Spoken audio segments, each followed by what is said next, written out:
son los que tratan de no decir. ¿Por qué? Bueno, se guardan por varias razones. Primero, porque implica multiplicar los anticuerpos, es decir, ya no se trata solo los anticuerpos del candidato, sino los anticuerpos de todos esos que se dice van a ser también jerarcas, y eso puede tener un efecto nocivo, digamos, tóxico para el candidato. Lo otro es que resfría lo interno de las filas también, porque ciertamente, entonces, bueno, entonces ya no voy yo, entonces es José Carlos, entonces de ahí que trabaje José Carlos sí, en la campaña, yo me resiento, me hilo, dejo de poner recursos, dejo de trabajar tanto. Entonces los que tienen verdadera opción de llegar, se reservan por una razón estratégica que es, digamos, comprensible. No tiene tanto que ver con si se es más transparente o menos transparente, sino con una estrategia política que suele ser diferente en los partidos pequeños, en los que no tienen prácticamente ninguna opción de ganar el poder ejecutivo, que en el fondo, pues pienso yo, hacen una pose de alguna manera un tanto populista, porque no están perdiendo nada, tienen equipos mucho más reducidos, es decir, no es que tiene Liberación Nacional, por ejemplo, cuando Antonio Álvarez de Santi ha dado su criterio sobre déficit fiscal, sale atrás con 10 exministros de Hacienda, con lo cual está diciendo cualquiera de estos señores podría ser. Bueno, Sergio Mena sale con uno, le queda, digamos, mucho más fácil hacerlo, y bueno, ciertamente ese uno no tiene ninguna alternativa de convertirse en ministro de Hacienda realmente, ¿verdad? Evidentemente son partidos que están trabajando sobre todo para llegar al poder legislativo, bueno, crecer y tal vez algún día sí convertirse en una opción ejecutiva, pero entonces hay que diferenciar, porque es comprensible que los partidos grandes se guarden un poco más y que los partidos pequeños reten a los partidos grandes en lo que ellos están haciendo, pero las coyunturas son distintas. José Carlos Chinchilla, ¿hay demagogia en esto? Bueno, me gustaría como agregar primero lo siguiente. Recordemos que probablemente, altamente probablemente, en la primera ronda no va a haber elección. Entonces, lo que son piezas de gobierno puede ser un mecanismo de negociación para una segunda ronda. Así que es probablemente lo que va a ocurrir.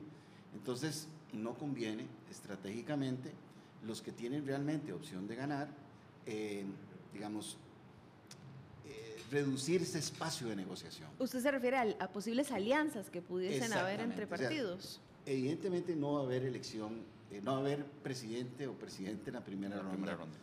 Y va a haber una segunda ronda, y ahí van a tener que buscar cómo atraen a los otros sectores.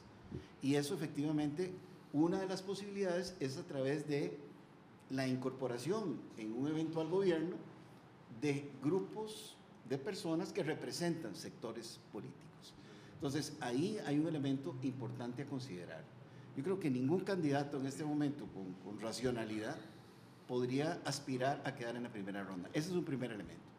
Un segundo elemento que me parece también relevante es que dependiendo de la posición que yo tenga, el conocimiento que se tenga de mi partido y mi persona, me conviene incorporar a una persona o no. Digamos, por ejemplo, el caso del señor Castro, la incorporación del señor Corrales es un contraste en el imaginario, en la representación que se tenía del señor Corrales, ¿verdad?, que es como un contrapeso interno. Entonces, desde ese punto de vista, en el caso del señor Castro, le conviene, digamos, el que el señor Corrales aparezca como parte del grupo, digamos. Eso es una perspectiva. Otros podrían interpretar ese movimiento como cómo es posible que alguien que plantea un cambio y que va hacia algo diferente incorpore a alguien que ha estado tanto tiempo en la política, que no ha sido todo lo exitoso que tal vez se hubiera merecido, y que genera contrapesos. Es decir, no hay una sola posible interpretación, y eso Pablo lo decía, dependiendo del tipo de estructura política que se tenga en esta coyuntura, así va a ser. En el caso de Liberación, por ejemplo, es sumamente complejo, porque vemos un partido fraccionado con un figuerismo no activo, ¿verdad? Entonces, bueno, ¿qué hacemos? ¿Metemos figueristas en este momento? Si los metemos, ¿qué pasa con los que tenemos que no son figueristas dentro del partido? La unidad, igual, un partido complejo, dividido, con pocos cuadros. En fin, es una situación muy, muy difícil y muy particular. Hay que analizar casi que cada partido en su especificidad y ver cada movimiento de estos en la perspectiva de que va a haber una segunda ronda. Ya que usted hace alusión, don José Carlos, a José Miguel Corrales, lo tenemos ya preparado vía Live View, César. Así es, darle los buenos días a don José Miguel Corrales, quien hace algunos días estuvo pues odioso de adhesión a Juan Diego Castro. Y se anunció que sería su ministro de la presidencia. Ministro de la presidencia. Buenos días, don José Miguel Corrales. Hablábamos acá, o la interpretación que daban los analistas esta mañana es que de cierta forma es oportunista o en algunos casos el nombramiento o la mención de algunas figuras futuras en el gabinete, pero que también es parte de la negociación y que esto podría variar dependiendo del resultado de la primera ronda. Tal vez su opinión sobre estas opiniones. Adelante, José Miguel. Muchísimas gracias. Muy buenos días para todas y todos. Evidentemente esto es una verdad de perogrullo. Es muy difícil hablar de algo que puede ser y no es. Entonces uno siente cierta resistencia a dar algunas opiniones, pero bueno, nos preguntan y estamos en la obligación de contestar en qué puedo ayudar. Don José Miguel, tal vez un poco de lo que conversábamos acá en la mesa principal, usted es una figura que haría un contrapeso, decía don José Carlos Chinchilla, en un eventual gobierno del Partido Integración Nacional. ¿Cómo ve su participación al lado de una figura como la de don Juan Diego Castro, una persona que ha sido pues también en algunos momentos atacada y cuestionada, sobre todo en las últimas semanas? Sí, bueno, evidentemente la vida es eso, son gente de experiencia y gente que no tiene tanta experiencia. Tal vez las tres oportunidades que tuve de estar en la Asamblea Legislativa y siendo el ministro de la Presidencia prácticamente el enlace natural de Asamblea Legislativa con el Poder Ejecutivo, posiblemente eso a don Juan Diego lo movió para insinuar mi nombre como eventual ministro de la Presidencia. Sin embargo, evidentemente, ya en el ejercicio, si es que se ganara, depende mucho del presidente qué clase de trabajo hace el presidente de la República, qué clase de trabajo hace el ministro de la Presidencia. Por ejemplo, en el caso de don Daniel Oduber, que es cuando yo por primera vez soy diputado, don Carlos Manuel Castillo Morales, ministro de la Presidencia, era lo que podríamos llamar el presidente de la casa. Don Daniel Oduber fue más el presidente del exterior, se ocupaba más de las relaciones internacionales y también personalmente con la Asamblea Legislativa. Don Carlos Manuel nunca tuvo relación con nosotros. En el caso de don Oscar Arias, su hermano era el contacto directo con nosotros en la Asamblea Legislativa. Don Oscar casi nunca estuvo de cerca. Por eso don Rodrigo fue un ministro de la Presidencia que es el enlace natural del Poder Ejecutivo con la Asamblea Legislativa.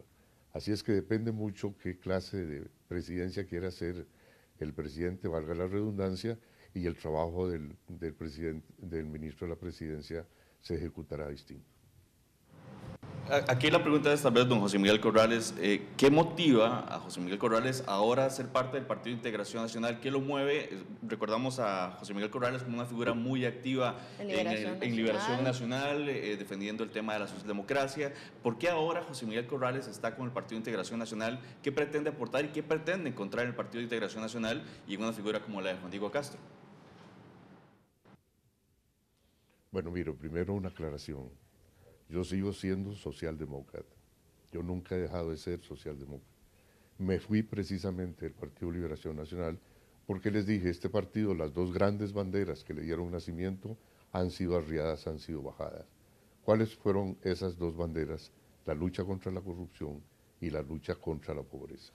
Desgraciadamente los hechos de corrupción que se han dado son horribles, lo mismo que hicimos más ricos a los ricos y más pobres a los pobres. Le digo, yo no me presto para engañar a la gente. ¿Por qué entonces la adhesión a don Juan Diego? Simple y llanamente porque las banderas que tiene el PIN con don Juan Diego son esas, lucha contra la corrupción y lucha contra la pobreza. ¿Para usted es don Juan Diego Castro un socialdemócrata, don José Miguel? Efectivamente, mire, yo conozco a don Juan Diego de vieja data. Él prácticamente vive en una finca cercana a mi pueblo natal, Paraíso, que se llama Cóncavas. Un día de tantos en la campaña política de don Daniel Oduber, yo era candidato a diputado por Cartago. Le pedí a él y a don Carlos Rivera Bianchini que por favor fueran a un debate de la juventud. Ambos se fueron. Cuando llega la noche después del debate me dice, Corrales, si lo que dice don Carlos Rivera Bianchini es lo que es Liberación Nacional, yo no soy más liberacionista. Por eso le digo que don Juan Diego es un socialdemócrata. Bien, regresamos al análisis a la mesa principal. Don Francisco le iba a decir, don Pablo por el papá. Bueno, la confusión honra en este caso. Vea, yo quisiera nada más tratar de desgranar un poco, porque me parece que es importante también decir, en abono a lo que José Carlos establecía, es cierto que esta segunda ronda será muy distinta que la segunda ronda que enfrentó Luis Guillermo Solís ante un Liberación Nacional totalmente derrotado, al punto que Johnny Araya salió corriendo y renunció a enfrentar a Luis Guillermo Solís en segunda ronda, pero pese que tenía 2-3 meses para restarle al menos apoyos y para en 2-3 meses poder establecer negociaciones con sectores y ofrecer ministerios y demás. Eso hizo que el PAC pudiera, y Luis Guillermo Solís, integrar gabinete de la manera más libre posible, es decir, en efecto no tuvo que negociar con otros partidos políticos, pese a que yo lo cuento como anécdota, creo que no lo he dicho antes en televisión, algunos sí recomendamos en su momento que el gobierno de Luis Guillermo Solís fuera un gobierno de integración nacional, es decir, que fuera un gobierno en donde, y se habló de nombres específicos, recuerdo yo haberlo dicho, aunque se incendiara la mesa y a mucha gente no le cayera bien ese comando Luis Guillermo Solís, que Rodolfo Pisa hubiera podido ser su canciller, que José María Villalta hubiera podido ser su ministro de Ambiente y Energía, que hubiera podido también integrar a Otto Guevara, que no está obviamente implicado en ninguna de estas cuestionamientos sobre cementazo, en comercio exterior, y que se hubiera entonces hecho un gobierno que hubiera sido mucho más funcional en la Asamblea Legislativa, un gobierno mucho más maduro, que le hubiera reducido mucho la curva de aprendizaje al gobierno. Obviamente a la gente del PAC eso no le gustó, me parece que la respuesta fue bastante segatona. Sí, pero no figuras de esa altura, fueron figuras bastante disminuidas, recicladas, un canciller que no tenía mucha idea de política exterior, que era más un hombre de negocios internacionales y bueno, que aprendió sobre la marcha. Ya ustedes vieron el montón de errores y hierros con la culminación de lo que se le hizo a Brasil en la Asamblea General de Naciones Unidas. Pero bueno, ese no es el tema y podríamos hablar de otros jerarcas también integrados en donde tuvieron que ir aprendiendo sobre la marcha. Pero yo quisiera abonar a lo que dice don José Miguel Corrales, porque él, bueno, su interpretación es un poco legislativo-centrista, pero lo cierto es que un ministro de la Presidencia sirve para mucho más que el enlace con la Asamblea Legislativa, es el enlace con los sectores y es normalmente el primer comunicador del gobierno. Normalmente si hay un buen ministro de la Presidencia, el ministro de la Información no necesariamente requiere un rango de ministro, es decir, hay ministros de la Presidencia que pueden ser autosuficientes en materia comunicativa también si son buenos comunicadores, cosa que no ha pasado en los últimos gobiernos, es decir, Rodrigo Arias es bastante tieso a la hora de comunicar, generacionalmente no tiene ni un buen clic con los periodistas que atienden Zapote, que suele ser gente joven, ni tampoco un clic con buena parte del electorado y que sigue las noticias, en el fondo no es un buen comunicador, ni lo es Sergio Alfaro tampoco, ni mucho menos lo fue Melvin Jiménez, y podemos echar para atrás el carrete. Entonces lo que yo quiero decir, el ministro de la Presidencia sirve para mucho más que eso. Ahora, yo quiero también, por eso es bueno prevenirlo a los electores, tampoco hay que confundirse mucho y decir que, repito, los que están revelando algunos nombres son más transparentes que los que no, porque eso puede ser postelectoral, es decir, yo puedo anunciarlos a ustedes tres como los ministros estrellas en los ministerios más importantes, pero a la hora de llegada dijo, bueno, no, César tenía un problema personal, disculparán si pero no pudo asumir, José Carlos no está dispuesto a que su ingreso en su empresa, entonces tampoco, entonces al final, aunque yo ya electo, termino nombrando otros tres que no fueron los que anuncié, y tampoco se podría hablar de incongruencia, porque lo cierto es que a la hora de la hora armar gabinete es muy, muy complicado.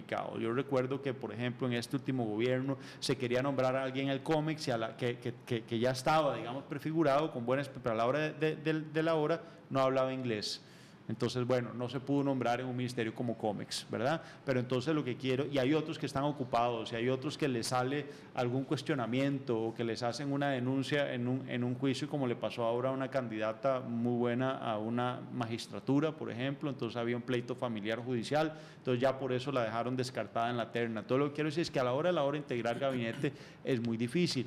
Y sí es cierto que el juego se va a poner más serio en la segunda ronda, porque ahí es donde vamos a empezar a ver que la estrategia de anunciar nombres va a ser muy importante, porque es al final un juego sumas y restas. Se trata de primero ganar la elección, después de hacer gobierno, y aquí creo que estamos de alguna manera alterando ese orden natural y tratando de forzar de una manera artificial una homologación entre transparencia y decir cuál es el gabinete, y no necesariamente una cosa lleva a la otra, porque no hay más falta de transparencia que la pose electoral, porque la pose electoral es un poco, como decía César ahora, es retórica, ¿verdad? Y es al final, digamos, también engaño al electorado. Entonces, en realidad, si se anuncian o no se anuncian es parte de la estrategia. Yo sí creo que algunos partidos han adolecido de al menos no referenciar que no están solos, porque la gran importancia que se le está dando en esta campaña al gabinete es precisamente por las enormes falencias del gabinete de Luis Guillermo Solís, de tal manera que si ahora el electorado tiene un particular interés en el gabinete, no se tenía antes, es porque no se quiere volver a pasar, digamos, por una curva de aprendizaje tan accidentada como la que se sufrió durante la administración de Luis Guillermo Solís por decisión del propio presidente, sobre todo cuando es Juan Diego Castro también un advenedizo, no de un partido grande, sino de un partido muy pequeñito, cosa que no, digamos, implica necesariamente tanta preocupación en partidos más grandes como la Unidad o Liberación, que sí pueden tener 3 o 4 ministros para cada cartera. Esa interpretación que haces puede ser, pero también puede ser que los candidatos están tan débiles y tienen una imagen tan deteriorada que requieren de otras imágenes para poder levantarse, ¿verdad? Digamos, yo no descarto que el tema que estás hablando del gabinete de gobierno actual, pero me parece a mí que en esta coyuntura pesa mucho el que ninguno de los candidatos ni la candidata ha podido ser atractivo a la ciudadanía. Ahora que escuchábamos al señor Corrales, a uno le llama la atención la asociación que él trata de hacer entre socialdemocracia y el PIN, porque realmente uno a la distancia no lo visualiza como un movimiento socialdemócrata. Y la otra cosa que llama la atención es que pareciera que es un asunto más de afinidad, de amistad, y no un tema tanto ideológico. De pasado, ¿verdad? Liberacionista, incluso. Exactamente. De que colaboró con él en algún momento. Correcto, ¿verdad? Entonces, pero sinceramente no se le ve muy entusiasmado, digamos. Yo no lo veo así como alguien que está muy dispuesto a la batalla electoral. Bueno, ni lo hemos visto aceptando el cargo, es decir, sí. La expresión que usó José Miguel Corrales ahora, bueno, sugirió mi nombre, claro. Sí. Nada más, pero yo quiero plantear algo a lo que dice José Carlos, que es importante. Si fuera eso lo que está animando a los candidatos, sus comandos estratégicos de campaña, si fuera su debilidad, digamos, reconocida como candidatos, el hecho que está motivando el anunciar algunos nombres, pues me parece que lo han hecho pésimo, porque ciertamente ninguno de los nombres que yo he visto son nombres que arrastren electoralmente. Es decir, si a mí de pronto alguno me anuncia a Keylor Navas como ministro de Deportes, me parece que es una súper jugada electoral, pero cuando a mí me saca algunos ministros de Hacienda, que en general, si uno sale aquí a la acera y pregunta, son absolutos desconocidos, ¿verdad? O como bien veíamos al principio del programa, muchas figuras, digamos, añejas, de la vieja guardia de la política, y nos damos cuenta que la mayoría de indecisos es gente relativamente joven, ¿verdad? No es la parte tradicional del electorado, pues entonces se están equivocando en los anuncios. No es, digamos, no son aquellos que anuncia Juan Diego Castro como sus amigos de toda la vida y de infancia, ni algunas figuras, digamos, muy técnicas como las que anuncia Sergio Mena. No, yo creo que como gancho electoral, digamos, serviría ahí sí, digamos, si se convoca y se anuncian algunas figuras de mucho peso y de arrastre cívico-ciudadano, pero yo eso no podría rescatar uno solo en ninguno de los partidos. Sí me ha extrañado que el Partido Unidad Social Cristiana no haya recurrido a alguna gente alguna gente que tiene ahí, que es gente buena, alguna con experiencia, otra que se resfrió con los casos del expresidente Calderón, pero que está ahí, y ciertamente ve uno a Rodolfo Pisa muy solo, y está claro que no es autosuficiente como candidato, coincido, ni él ni los otros, por cuanto Rodolfo Pisa ha estado estable, ha sido el más estable, ni sube ni baja, pero lo cierto es que con un techo muy definido, ¿verdad? Precisamente hoy anuncia Antonio Álvarez de Santi adhesiones a su candidatura. Vamos a ver quiénes serán esas figuras que anuncien el día de hoy esas adhesiones a su candidatura. No, yo nada más quería decir que en el caso del señor Castro y del PIN, me parece que el señor Corrales en el imaginario sí juega un papel de compensación. Y uno decía, bueno, si entra en la campaña, pero ahora lo que vi fue una persona que dice, bueno, si me toca ayudar, yo ayudo, ¿verdad? Estoy dispuesto a hacerlo, sé cómo hacerlo, pero no se ve como alguien que va a estar metido en la campaña. Y entonces ahí el efecto compensación no cabe. Parece que el anuncio fue ocurrente del candidato, más bien. Habrá que valorarlo en el tiempo, pero claro, suena ingenioso para mí, el haber logrado involucrar a una persona que se tiene una imagen de que es pausada, tranquila, reflexiva, socialdemócrata. Suena bien. Ahora, si no va a estar en la campaña, si no se le puede sacar, como decimos, punta al lápiz, pues no va a poder escribir. Estamos como con el mercado de fichajes, como dice la FIFA, todavía abierto. Ciertamente también, bueno, en el PUS, que entiendo que vienen algunas adhesiones y algunos anuncios, en Liberación también. Ayer se anunciaba un ex magistrado en el PAC, ciertamente. Ya decíamos de Sergio Mena y de Juan Diego Castro. Yo lo que me pregunto es si realmente los nombres que se están anunciando son de arrastre, es decir, José Carlos y yo somos académicos.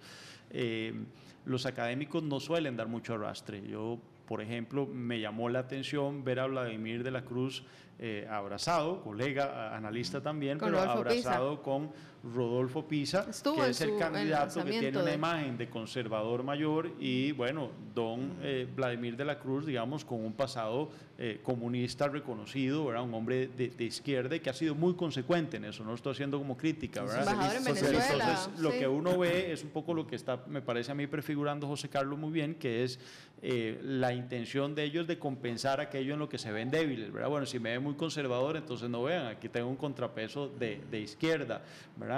Y que además también es digamos, interpartidario, porque fue embajador de Oscar Arias en Venezuela, incluso acompañó hace poco a Oscar Arias el año pasado cuando compareció ante la Asamblea Nacional de Venezuela, o sea que mantiene cierta cercanía. Entonces es un hombre que le puede ayudar a hacer anclaje, y por supuesto Vladimir de la Cruz es un hombre muy valioso y con mucho prestigio. Entonces creo que ahí puede sumar, pero sin embargo suelen ser figuras que no necesariamente arrastran mucho, es decir, la academia puede servir para concebir ideas, para poder aclarar esquemas, para definir estrategias, pero no necesariamente son figuras de arrastre, igual que exmagistrados que no jalan votos. Entonces, en el fondo lo que hacen es compensar. Por ejemplo, en el caso del PAC, si es un candidato muy joven, entonces trata más bien de validarse con gente de mayor experiencia, que venga tal vez de otras tiendas o de otros partidos. Eso es válido, digamos, también que suceda, y debería atender no tanto, por eso digo, a un reflejo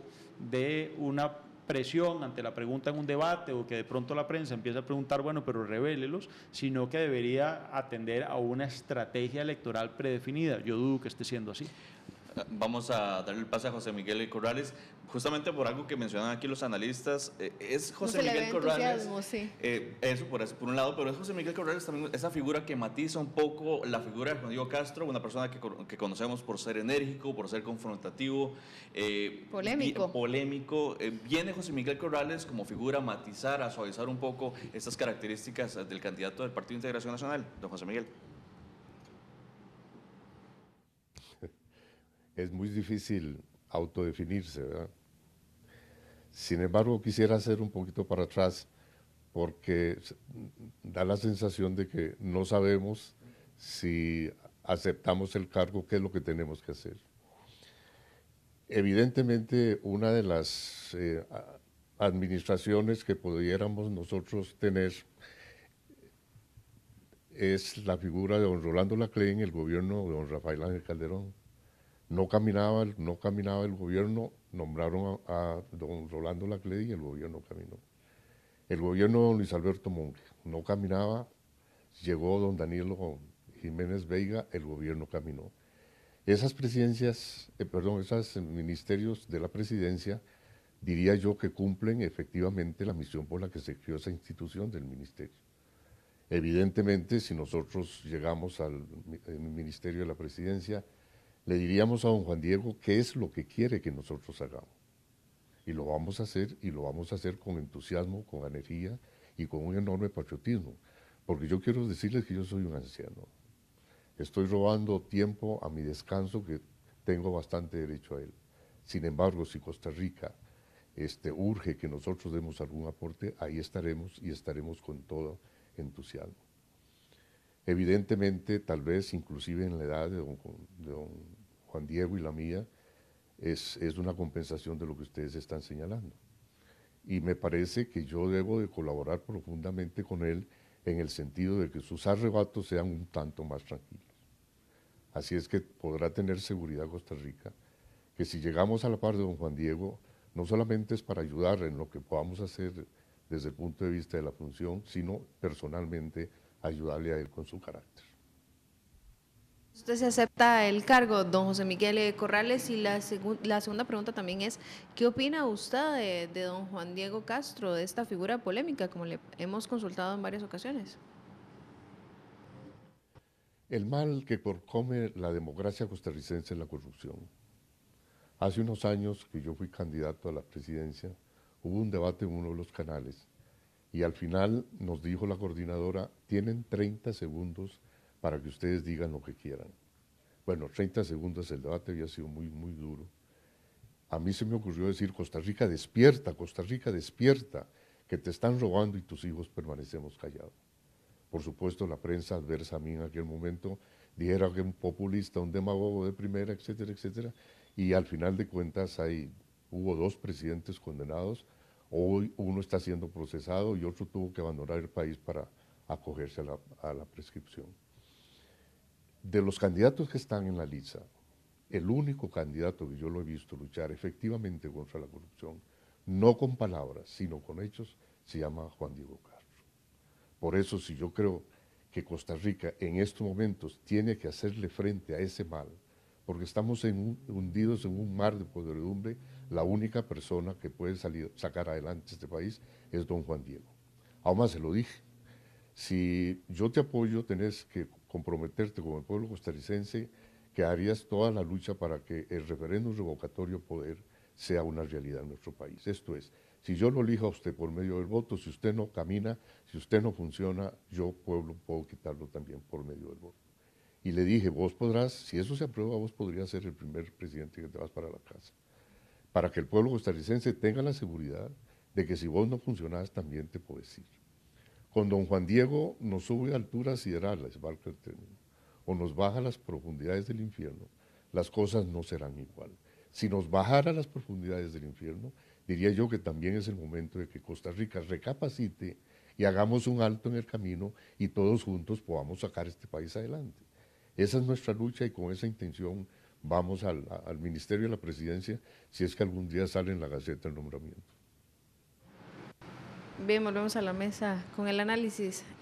Don bueno, Pablo. yo coincido en que José Miguel Corrales se nota inseguro, sobre todo cuando nos dice que está él, digamos, colocando en el centro de su aceptación en un futuro gobierno no solo la revocatoria de mandato, sino también, digamos, al sugerir él que los pueden mandar al fondo del infierno. Yo creo que el momento de campaña es para augurar éxito, para augurar estabilidad, para augurar buenos momentos y no digamos, para mencionarnos malos pasajes que creo que están muy frescos también, digamos, porque estamos todavía viviendo un gobierno que no está saliendo nada bien parado y que probablemente si hubiera existido revocatoria de mandato no hubiera llegado a feliz término. Yo lo que vuelvo a plantear agregar también es, me parece que la coyuntura electoral, vamos a ver, yo he hablado que en Costa Rica la falta de profesionalización de la política no tiene que ver solo con los políticos, sino tiene que ver también con los analistas, que en el fondo nos dedicamos a otras cosas, pero bueno, somos convocados a esto, pero tiene que ver también con los estrategas de campaña. Los estrategas de campaña, si usted repasa, por ejemplo, me quedo solo con la figura de los jefes de campaña, en general son personas que no han estudiado comunicación política, que no tienen, digamos, sobre sus hombros la experiencia de haber comandado campañas políticas más allá de haber sido candidatos a diputados o haber estado en algún ministerio o en algún despacho, y claro, tener toda la cercanía y toda la confianza del candidato de turno. Con esto lo que quiero decir es que me parece que lo que se está tendiendo acá es a un manejo anecdótico de las campañas políticas y, por ejemplo, usted me dirá, bueno, hace este anuncio de Juan Diego Castro, bueno, pero uno diría, ¿dónde están los jóvenes? Porque vemos que en el fondo nos dice don José Miguel, yo estoy pensionado, yo estoy ya descansado, yo ya me fui, en el fondo me están reviviendo. Bueno, la gente que está indecisa no es gente de la generación de José Miguel Corrales, ni es gente que estuvo presente cuando José Miguel Corrales dio sus luchas en liberación, que fueron muy honrosas, por cierto, sino que más bien probablemente el recurso, digamos, a lo joven, a lo nuevo, pero con experiencia y formado, probablemente sería mucho más efectivo. Lo mismo, por ejemplo, en el PAC, creo que también se va a equivocar Antonio Álvarez, que hasta el momento no ha anunciado, digamos, gente que refresque a Liberación Nacional, gente nueva, gente, insisto, bueno, joven. Lo joven no quiero decir solo chiquillos escolares, pero estoy diciendo gente, digamos, que rejuvenezca la política, entonces que le hable con el mismo lenguaje a la gente que está indecisa y que quiere tener una base de confianza y de comunicación mucho más cercana con ese movimiento político. Entonces, insisto, creo que es más un reflejo el estar anunciando algunos nombres que el atender a una estrategia política definida, lo que viene, digamos, lo que venimos presenciando en esta campaña electoral. Y si por ahí, digamos, si por la víspera se saca el día, lo que a mí me preocupa es que esto está anunciando quizá una inestabilidad en los gabinetes futuros que no le sirve a Costa Rica, ¿verdad? Porque una cosa es anunciarlos, pero bueno, también otra cosa que no dije antes es que podrían estar nombrando a los que se anuncian, los dejan 2 o 3 meses, no sirve, van para la casa, entonces ¿de qué sirvió el anuncio si al final tendrán que ser sustituidos rápidamente? Es decir, no hay que confiar mucho en esto de los anuncios. Yo quería rescatar la transparencia y la honestidad de pensamiento del señor Corrales. Y precisamente el señor Corrales expresa una duda que tiene algún sector de la población. Don Juan Diego parece un candidato extremo, decíamos. Él lo dice, o no, casi, o nos vamos al cielo, supone, o nos vamos al infierno. A mí me parece que es esa transparencia y su disposición a colaborar con el país según su visión, también nos permite plantear un tema que está gravitando en la ciudadanía. Es decir, podemos como ciudadanos optar por un candidato que puede ser tan extremo. Algunos plantean que se requiere cambios sustanciales. Bueno, ahí podría ser una opción, pero tiene su riesgo. Para otra ciudadanía, el volver al pasado también se complica. Es decir, volver al bipartidismo podría ser una lectura que genere reticencia de la gente participar en el proceso electoral apoyando a uno de los candidatos del PUS o de Liberación. Esas son las temáticas que hacen que no sea posible elegir un presidente en la primera ronda. Sin embargo, en la segunda ronda la gente no va a tener otra alternativa que participar en la toma de decisiones. Y es aquí donde yo creo que van a aflorar efectivamente los nombres con que van a tratar de respaldar las candidaturas. Es donde se van a materializar las alianzas y donde vamos a tener una visión más clara de qué tipo de gobierno se podría esperar con los 2 candidatos que queden para la segunda ronda. ¿Un gobierno de unidad nacional como lo planteó Tom Solís en su momento? Yo lo veo muy difícil en este momento. Sería, como lo has planteado, Pablo, lo idóneo, pero realmente no hay condiciones para eso. Es decir, véase que los mismos partidos, si uno ve el PUS y el Partido Social Cristiano Republicano, ¿verdad? Es una ideología dividida en dos partidos. Si uno ve el Partido de Liberación Nacional, uno ve un partido fraccionado entre el liberacionismo, arismo y Figuerismo y de Santi, ¿verdad? Digamos, uno ve fraccionado. Y si uno va recorriendo el PAC, igual, ¿verdad? O sea, realmente estamos en un archipiélago, digámoslo así, y no en un continente político. Y el país requiere de eso, pero no es fácil lograr. Yo coincido y difiero con lo que dice José Carlos. Coincido en que es muy difícil. Por otro lado, también pienso que es la única forma de sacar el país del atascadero en el que está. Es decir, no hay forma de que un solo partido, de que una sola persona, digamos, lidere los cambios estructurales que requiere Costa Rica para no seguir postrada en el subdesarrollo, para poder, digamos, alinear a los sectores y hacer cambios estructurales, porque ya no caben más gobiernos, digamos, de maquillaje, ¿verdad? Más gobiernos de merula. Aquí se trata realmente de overhaul, se trata realmente de reformas muy profundas del Estado que hay que hacer para que esto camine. Pero yo quiero agregar algo. Igual que se dice que poderoso caballero es el dinero, poderoso es el poder también. Es decir, a la hora, cuando don Juan Diego tenga en sus manos la posibilidad de un triunfo, le va a sobrar gente que le va a ofrecer ayuda, gente relevante. Y lo mismo va a pasar con su contendor, cualquiera sea. Digo esto porque don Juan Diego Castro es en este momento el retador a vencer, ¿no? Es el que se ha colado, digamos, como la primera opción electoral, y eso hay que concedérselo, es su mérito electoral y eso nadie se lo quita. Claro que puede pasarle la que le pasó a José María Villalta, que también más o menos a estas alturas, un poquito antes, llegó a estar incluso en primer lugar en las encuestas por encima de Johnny Araya y se lo bajaron, así que podría ser que le ocurra también a Juan Diego Castro. Pero lo que yo quiero decir es que también le va a pasar a cualquiera de las otras alternativas, que le va a sobrar gente de distintos partidos que ya no entró en segunda ronda, que se le van a acercar. Por ejemplo, si es Rodolfo Pisa, probablemente mucha gente que probó ya las mieles del poder en este gobierno, pero que es del PAC y que no va a coincidir con uno con otro, con uno va a buscar al otro, pero va a tratar de acercarse porque no se va a quedar fuera de esa bolsa de empleo que es el gobierno. Hay que decirlo tal cual, todavía vivimos en una política, digamos, añeja, un tanto prebendal, en donde los puestos y los cargos funcionan, y no se trata solo de ministerios, son miles de cargos cuando usted suma no solo servicio exterior, que todavía le sirve a algunos gobiernos para eso, sino cuando usted suma también presidencias ejecutivas, un montón de asesorazgos en las instituciones autónomas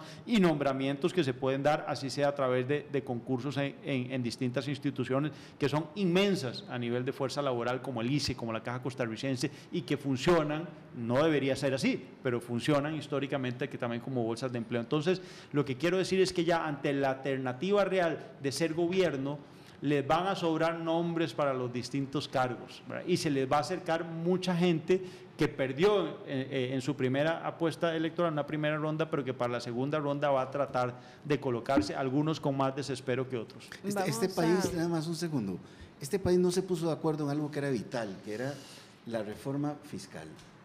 No se pusieron de acuerdo en algo que era básico para el gobierno que sigue.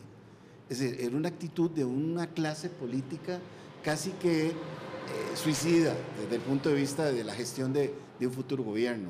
Entonces, si no se pudieron poner de acuerdo en algo tan elemental y básico, que realmente es indiscutible que quien llega al gobierno va a llegar con esa desventaja tan notable, es más difícil ponerse de acuerdo en perspectiva de futuro. Pero bueno, son posiciones y visiones, ¿verdad? Claro. Don José Miguel Corrales quería hacer un aporte también, ya quería para responder parte del análisis, sí. Ni que retirarse, don José Miguel Corrales, adelante. Gracias. Me parece que decir que la juventud, porque se es joven, tiene nuevas ideas, eso es un error. Las ideas las dan los viejos, inclusive siendo las ideas jóvenes las pueden dar los viejos también. Por ejemplo, en este momento se debería estar discutiendo con toda intensidad si nuestro sistema electoral está agotado o no está agotado. ¿Cuáles serían las reformas al sistema electoral para poder sacar a Costa Rica también de este problema? Tenemos que estar hablando si el Poder Judicial está cumpliendo bien su cometido o no lo está cumpliendo bien. ¿Cuál es esa manera de elegir a los jueces, la manera de elegir a los magistrados? ¿Es necesario los tribunales escabinos en nuestra patria o no es necesario? ¿Cómo es posible que una provincia como Limón, que tiene frontera con Panamá, frontera con Nicaragua, sea posible manejarla adecuadamente? Tenemos que pensar en todas estas cosas con las que he hablado también con don Juan Diego, y evidentemente si se gana tenemos que estar ciertos y totalmente de acuerdo con los panelistas en que ningún partido solo puede llevar adelante la reconstrucción de este país. Tiene que ser un gobierno de unidad nacional, porque de lo contrario va a ser muy, pero muy difícil que Costa Rica pueda salir. Esa ha sido una de sus propuestas a don Juan Diego Castro, don José Miguel, hacer un gobierno de unidad nacional. ¿Ha propuesto usted figuras de otros partidos políticos, por ejemplo? Y ese es precisamente el gobierno de unidad nacional, ¿no? Tenemos que entender que nosotros no podemos seguir como estamos. Mire, para decirlo en fácil, con solo dejar de robar el dinero alcanza. ¿Cuántos miles de millones de colones se invirtieron en la platina? En la ruta 1856.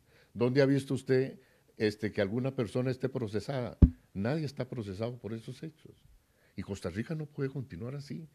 El no castigar, no hay nada que aumente más la delincuencia que la impunidad. Bueno, tenemos que ver qué está pasando en el Poder Judicial, que todos estos hechos se cometen y aquí no pasa nada. Pero las ideas son las jóvenes, no las personas en su edad. Pero bueno, don José Miguel Corrales, la pregunta era, y nos gustaría que nos responda, ¿ha conversado, le ha propuesto a Juan Diego Castro la necesidad de un gobierno de unidad nacional? ¿Y qué figuras podrían estar? Sí. ¿Se lo ha dicho? No le contesté porque este aparato se me cayó del oído y no escuché su pregunta. Por supuesto que la primera conversación con don Juan Diego fue decirle: Juan Diego, vos en el eventual caso de ganar, ¿estarías dispuesto a llegar a un gobierno de unidad nacional? Y me dice totalmente de acuerdo. Porque cuando empiezo a exponerle lo que pienso yo que debe hacerse en el sistema electoral, cuando exponerle lo que pienso yo de la Corte Suprema, del Poder Judicial y del Poder Ejecutivo y del Tribunal Supremo de Elecciones, totalmente de acuerdo, me dice. ¿Y quiénes son? Le digo: mira, Juan Diego, no creo yo que una persona pueda negarle a Costa Rica su ayuda, aunque no sea partidario del PIN. Que en estos momentos siento yo que más bien es una fortaleza de que el PIN sea pequeño, porque vos escogerás a quien te parece sin compromiso de ninguna naturaleza, porque en el PIN en estos momentos esas figuras yo no las veo. Pero sí las veo plenamente en nuestra patria. Todos los partidos tienen gente buena, todos. Y no creo que se vayan a negar en el supuesto caso que don Juan Diego les solicite su ayuda, porque no es la ayuda para Juan Diego, la ayuda es para Costa Rica. Por ejemplo, sugirió al señor Ayales como eventual presidente del Banco Central. Bueno, el señor Ayales, estoy plenamente seguro que pasada la contienda, don Juan Diego le dice que vaya al Banco Central, téngalo usted por seguro que él es un patriota y va a ir ahí.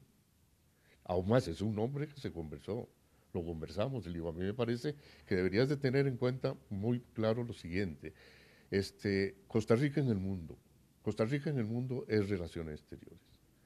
Costa Rica económica, el presidente económico es el presidente del Central, el presidente político está en el Zapote. Esas dos figuras que te acabo de señalar, a mí me parece que son necesarias decirle a Costa Rica cuál va a ser la posición de Costa Rica en el mundo con esta figura y cuál va a ser la posición de Costa Rica en el campo económico con esta figura. Esos serían los mensajes. Los otros ministerios evidentemente son muy importantes, pero para la trascendencia de la acción política del país, me parece que esos puestos son vitales. Perfecto, muchísimas gracias, José Miguel. Pablo Barahona. Bueno, pienso que es importante subrayar lo que he dicho. ¿Hasta dónde es estratégico hablar de un movimiento esencialmente renovador, que es la pretensión de don Juan Diego Castro, pero recurriendo a figuras muy añejas de la política costarricense como don José Miguel Corrales? Es decir, la apelación a la gente joven y a la gente nueva en política está ausente de esa propuesta. ¿verdad?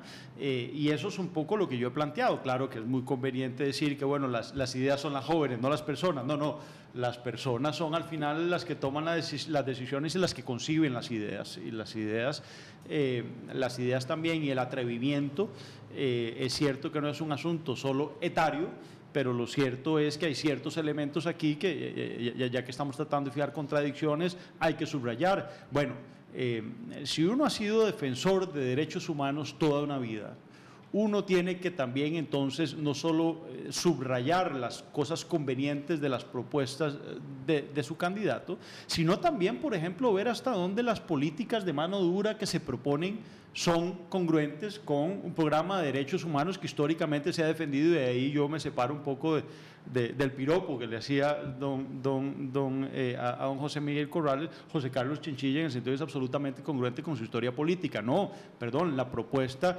de Juan Diego Castro, por ejemplo, en materia de seguridad, incluso anunciando a algunos de sus pares de quienes lo acompañarían en la concepción de la seguridad en Costa Rica, es de mano dura, y es no solo una política absolutamente desfasada, sino una política que no es conteste con la historia democrática y de defensa de los derechos humanos en Costa Rica, y que nos puede implicar un desgaste natural, no en el nombre de Costa Rica a lo externo, que es secundario, sino sobre todo a lo interno, en pérdida de democracia en Costa Rica, porque las garantías procesales a nivel constitucional y penal, que es, digamos, lo que defiende al final los derechos humanos, no se hace para proteger delincuentes, se hace para protegernos a nosotros como inocentes hasta que un juez determine lo contrario. Perfecto. Entonces yo quiero, digamos, sí, fijar aquí que me parece que es importante que si un movimiento político se plantea como renovador, debería estar recurriendo a figuras nuevas. Coincido plenamente, eso sí, en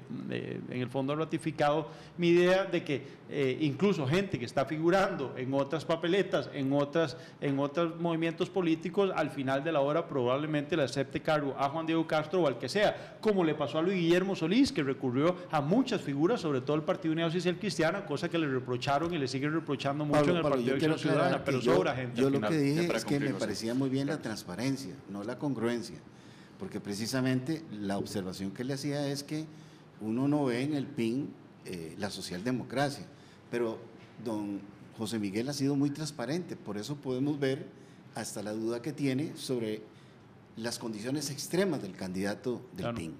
De sus propuestas. Hay comentarios también acerca de esta mesa de diálogo. Solo quería leer antes un comentario de Luis Paulino Vargas, el candidato del Frente Amplio, porque dice: José Miguel Corrales debería aclarar si no ha leído el programa económico de Juan Diego Castro, ¿por qué apoyar a Castro? Corrales está apoyando un programa nítidamente neoliberal. ¿En qué quedó su supuesta posición socialdemócrata? Es parte también de los... Y tenemos otros comentarios de gente que ha seguido este análisis. El comentario de parte de Maylin Cruz Vega, que dice, o más bien de Carlos Mata, que dice: nos están diciendo el futuro supuesto ministro de la presidencia que un gobierno de Juan Diego Castro nos puede llevar al infierno y él mismo buscaría revocarle su mandato. Tenemos otro comentario de Alejandro Sáenz, que dice: Frente Amplio es la única opción viable para parar la fiesta a estos charlatanes del Plus PAC. Y Maylin Cruz Vega nos dice: decepción total por Corrales, lo creía más sensato, jamás imaginé que apoyaría a alguien tan cuestionado y conflictivo como Juan Diego Castro. Muchísimas gracias a Pablo Barahona y a José Carlos Chinchilla por estar acá esta mañana en la revista, y también a José Miguel Corrales y ponernos en perspectiva todo este tema. Un gran gusto.